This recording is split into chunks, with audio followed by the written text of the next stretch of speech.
Well, it's time to start cooking without Russ in Seattle. The big trade, though, got you back into the top 10. Hey, you could have had 2 top 10 picks if you'd made that trade, but unfortunately, you sent one of those to the Jets. Thank you. Thank you for that. I am still, as a Jets fan, very appreciative of that haul we got for Jamal Adams. Yeah, so what do the Seattle Seahawks do now? It's baffling to me that they are rebuilding with a 70-year-old head coach. Interesting. But you got to do what you got to do, and Pete Carroll, he's still a great leader. And Pete does not think that he's done. Pete's one of those guys that he eats, sleeps, and breathes football. So, there's certainly a merit to him leading the rebuild, and they seem to believe at least vaguely in Drew Lock. I don't think that you're going to go into a season with Drew Lock and Geno Smith as your quarterbacks. No. Oh, well, Geno's not even signed. It's Drew Lock and Jacob Eason as of right now. I don't think that's going to happen, but I also don't think you're taking one at 9. That's the question. Will they or won't they? Will they feel the need that they have to take a quarterback with that number 9 overall pick that they got from the Denver Broncos? All right, well, let's get into it. The post-free agency 7-round mock draft for the Seattle Seahawks at number 9 overall. Jeremy has them taking Evan Neal, offensive tackle out of Alabama. And Evan Neal has a very fluctuating grade because there's just not much of a ceiling on him. I don't necessarily think he's ever going to be an all-pro left tackle. He came out yesterday after Alabama's pro day and said, you can play me at guard, you can play me at tackle, you can do whatever you want to. And there's a merit to that. I really like guys that come into the league and have no attitude, which Evan Neal certainly does not have. I don't think there's any bust in him, but I don't think there's an all-pro either. He's very large, 6'7", 350 pounds, ran somewhere in the neighborhood of a 5'4". I think speed rushers are going to get him invariably. I don't think there's any way away from that. But I do also think he could come in and start immediately as a left tackle and be very good. He would push Stone Forsythe over to the right side, which would give you probably the biggest set of bookends in the NFL. No doubt. And would give you a pretty – it would certainly be an improvement on your offensive line from where you were last year with Russ. And I understand there's a huge step back in terms of your quarterback, but the weapons are still good enough. I don't really buy Arizona. Everybody's calling this a rebuild with Seattle. I'm not so sure this is a rebuild. Not saying it shouldn't be. I'm just saying I don't necessarily think that's where they believe they are. The NFC sucks. Seattle might be the 7th best team in the NFC with Drew Lock. Maybe. If not, it's Carolina or somebody in that neighborhood. That's how bad the NFC is. Right. Well, all the talk of possibly trading wide receivers and all of that, there's a lot of controversy, rumblings going on with the Seattle Seahawks of what they're going to do. Are they going to rebuild? Are they not? They have said they're not going to. Well, and they're sitting in a shit or get off the pot kind of spot because they're one of the 3 teams that have a receiver that is due a big-ass contract. Yep. And the market just got reset. You're giving $21 million to Christian Kirk. What the hell do you think DK Metcalf's going to get? Right. And the question is, do you want to pay that or do you want to get the draft capital? They wouldn't get the same amount that, say, Kansas City got for Tyreek Hill. He's a very good player. He's just not necessarily that. Mm-hmm. I think it would be close, but it's not going to be 5 picks. Universally, that has been panned of you cannot give up that much capital for a player. Right. I would say if they were to move DK Metcalf, I think you would get a pick in the beginning of the 2nd round and a future, a next year pick. I don't necessarily think it's going to happen, but if it did, that's about what you're looking at. Seattle Seahawks have 2 picks in the 2nd round back-to-back. First one comes at number 40, and here's your quarterback, Matt Corral at number 40 out of Ole Miss. This is, I don't know. Is this the right thing for them to do, or should they try Baker Mayfield? I know how you feel about this already. Baker. It's not Baker. Baker sucks. Please don't do that. The thing about Matt Corral to me is you have to look at him for what he is. I've already seen Pete take a scramble first, not as tall as you want him to be, questionable deep ball arm quarterback and turn him into an all-pro. Right. And I know they like Matt Corral. It's just a question of value. They're not taking him at 9. I've seen a slew of places having Matt Corral going at 9. That's not happening. Nobody views him that way. Mm-hmm. He is the same risky kind of idea that Russell Wilson was years ago. He's a winner, and but there's a lot of intangible knocks on him. If you're willing to be patient with him, I think he could end up being one of the better quarterbacks in this class.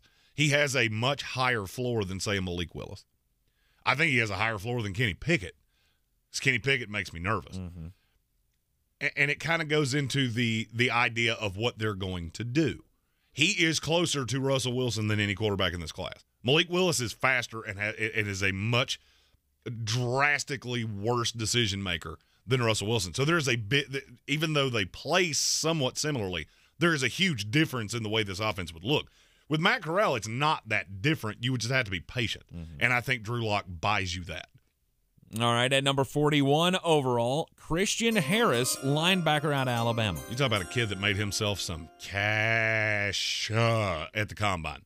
Because one of the biggest drawbacks on him was that he didn't play really fast.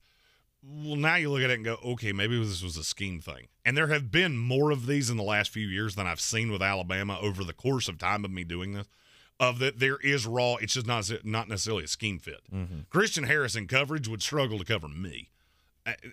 It's just the way it is. He's not a good coverage linebacker. But now seeing the physical and the agility and all of the drills, I look at it and go, okay, so why are you not that good at that? Because it's not a physical limitation. He has perfect linebacker build, 6'2", 230, ran a 4.44 at the combine, and looked like a Thor, God of Thunder, as he was doing it. So that's a question of why. Do you need to be taught to do this? Is this just something linebackers in Nick Saban's defense, I mean, think about over the course of time. How many of them have you ever looked at and gone, you're real good in coverage? Mm-hmm. It's not many. So I think there's some raw there that can be brought out. He's not the big hitter that you want, but he's very good against the run, and I think he would be a day one starter next to Jordan Brooks for the Seattle Seahawks. In the third round, at pick number 72, we got a wide receiver out of Boise State, really turned some heads with that speed, Khalil Shakir. I look at the way this offense is set up, and Tyler Lockett plays some out of the slot, but not as much as you think. He spent, if I remember correctly, it was about 60% of his time was out wide. Really? Okay. And I think he's better off that way. So I look at, okay, I like Noah Fant, but Noah Fant has limitations because he can't block. Mm-hmm. So who's going to be my safety blanket, whether it's Drew Lock, whether it's Baker Mayfield, Matt Corral, whatever the case may be? I need that safety blanket receiver that's going to play out of the slot because I need somebody to complement Noah Fant. Because Fant on second down is borderline irrelevant. Because if you trot him out there, they're going to send pressure his way because he's just not a good blocker. Mm-hmm. So who can I have out there with a Will Dissly that's not as much of a threat? And who can I have out there that is my safety blanket guy? And that's what Khalil Shakir is. There was tape of him at the Senior Bowl where he was absolutely embarrassing people off the lines. He's just very shifty. He's hey, you need 6? I can, or you need 5? I can give you 6. Mm-hmm. But he also can take the top off the defense. And I think the combination of him, Lockett, Metcalf, Noah Fant, now you are so mobile and so take the top off the defense that it's going to be the best friend of a limited quarterback. No matter what Seattle does, they're going to be in the bottom 5 of the NFL at quarterback. Mm-hmm. It's just the way it is. There's nothing you're going to do to beat that. So how do you get past that? You put the weapons around to make it easier on that limited quarterback. In the fourth round, they have the 109th overall pick, D'Angelo Malone, edge rusher from Western Kentucky. I love this kid. He's watching him at the combine. There's so much move in him and raw. I mean, he was conference player of the year on, let's be honest, a bad defense. That tells me a lot. That's one of those little things that nobody ever mentions, or at least I never hear anybody mention that. When you can be because he's the only draftable player from Western Kentucky. He's the only one. Mm-hmm. Defensively. And they have a quarterback who mispronounces his own last name, which really pisses me off. Zippy zappy. But you look at that and go, every team you played knew you were the guy, and it didn't matter. Right. Now, level of competition is going to be a thing. I think he's a situational pass rusher to start. But I do think he can grow into a role where he is a 3-down edge in this league. some people think he's better as a 3-4 outside linebacker. I'm not so sure that I see that. I think he can do either one. Learning curve as standing up, I think, would be more drastic. Back-to-back picks for the Denver Broncos in the 5th round, 152 overall. Cam Taylor-Britt, cornerback out of Nebraska. He kind of reminds me of Quandre Diggs, to be really honest with you, because he can play in the slot, and he's a safety. To me, he projects as that movable Tyrann Mathieu kind of safety in the NFL. The only problem is that he is the wish version of Tyrann Mathieu. Yeah. Because he doesn't do anything superiorly well. I mean, he's a very good player, don't get me wrong. And I think he's going to come in and be able to contribute right away. I just don't know that there's ever a high side. And to me, I see him initially playing some in the slot, playing some in 3 safety sets, with Jamal Adams playing more of a linebacker role. Mm-hmm. Because I could see him and Quandre Diggs playing beside each other and Jamal Adams playing closer to the line. That's just what Jamal Adams does well. If you're going to pay him that much, at some point you're going to have to use him to what he can do because he can't cover a desk lamp. Right. He's just not good at that. So you're going to need somebody that's a movable piece, and to me that's what Cam Taylor-Britt is. At 153, John Ridgeway, defensive tackle from Arkansas. There are very few people that I've ever evaluated that I'm 99.9% sure they've gone cow tipping in their life. John Ridgeway is one of those guys. He has. He is just country strong. Now, he has fallen through the process. He got hurt at the Senior Bowl. I had him at the back end of the 2nd round, beginning of the 3rd when we first started this. And just there have been too many players that the hype has gotten higher and virtually nothing on him. He's just been very meh. But good teams find these guys throughout the process. There's an old saying that, in college and things like that, of certain people just don't test well. Mm-hmm. John Ridgeway does not test well. You put him in shorts and put him out on a field in Indy, he doesn't look that impressive. But then you watch him in the SEC going up against NFL-level caliber offensive linemen, and he's very productive. That's what he's going to do. Do I think he's ever going to be a high-impact guy? No, he's a rotational piece. I think he can hold up against the run now. The hope is that he can use the strength and learn how to convert speed into strength because he does not do that well right now. The speed things are just not there. I'm going to run through you or I'm not going to be involved in this play. So he's a raw piece, but I do think he can contribute right away, and the hope is that you could teach him to be more of a pass rusher down the line. One of the key signings in the offseason for Seattle was bringing back Rashad Penny at the running back position, but add some youth to that room. Number 230 overall, the final pick of the draft, Devontae Price, running back out of Florida International. I loved this kid from very early on. He was the running back on the Chase Claypool team. I said that he was going to skyrocket up boards. There's only one problem. In this mock, every one of the running backs fell because there's so many that are so similar that Seattle gets a guy like Devontae Price in the 7th round that I have a late 4, early 5 round grade on, and he would be a piece. He would be more insurance to begin with.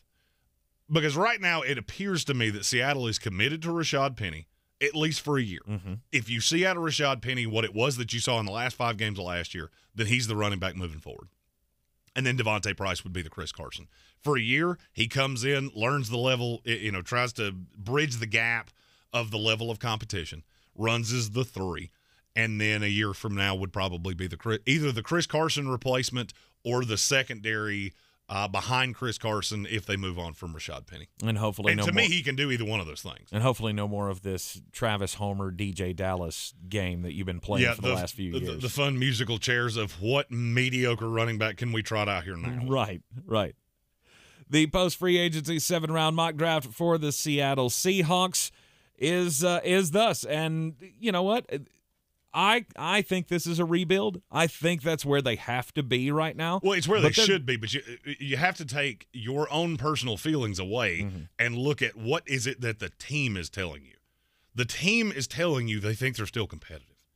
Because if they weren't, they have too many pieces that they could have just auctioned off to the highest bidder and really torn this thing down to the studs. That's not where they're looking at this. They're looking at this like we can get an impact player at 9. We can get 2 more lesser impact players at 40 and 41. If we can find a quarterback, strike lightning in a bottle again with a less than ideal prospect that we can make all that he can be. Mm-hmm. Now we're competitive in a very weak NFC. Yeah, I think they have the ability to be able to keep things together. I will be kind of shocked, though, come draft day if DK Metcalf is not moved. I don't know. I hear a lot of rumors. I can tell you there is a team that I am very well affiliated with that if there is even an inkling that they could get their hands on him, they would, and they would come aggressive with draft pick compensation. Now, we'll say, based on the last time you traded with that team, I'm not so sure that I would do that again. Didn't work so well the first time. Agree or disagree with this draft haul for the Seattle Seahawks? Leave us a comment. Jeremy's always active in the comment section. Yeah, if you like this, if you think I'm a big mulleted ginger beard dipshit, you feel free to say that in the comments as well. If you've got a mock draft of what you think Seattle will do, comment that out as well. I grade those every single day. And if there's a player you would like to know how they fit with the Seattle Seahawks, chuck that out there, and I'll be happy to tell you what I see. And you like what you see, you can join us for all of these. Team-by-team Draftmas content will continue all the way up until the big day right here in the Sportsocracy. Hit that subscribe button. Join us every weekday live for the ESPN Asheville show here on YouTube. Just, again, hit that subscribe button.